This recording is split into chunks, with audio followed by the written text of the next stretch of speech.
Zan kunna muku bidiyo a gaban wannan maganar nan tawa, inda Adamu A Zango da shi da wato G-Fresh suka shirya wasan sallah a ranar 5 ga sallah, inda yanzu suke ta wato nishaɗantar da masoyansu, da masoyan suke ta farin ciki da kuma jin daɗi.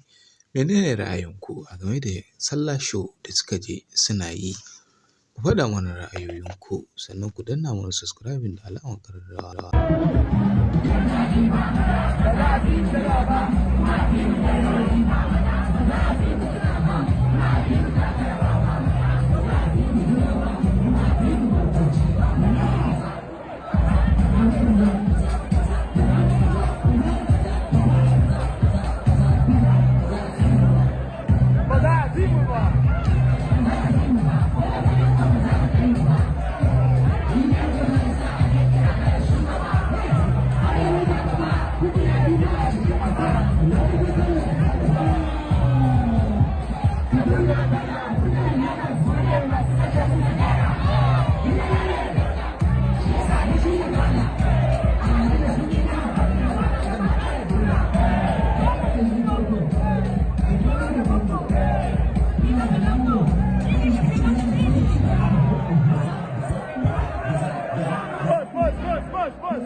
Da fatan dai kun nishaɗantu kuma za mu so da ku danna mana subscribing da alamar ƙararrawa a wannan tasha tamu.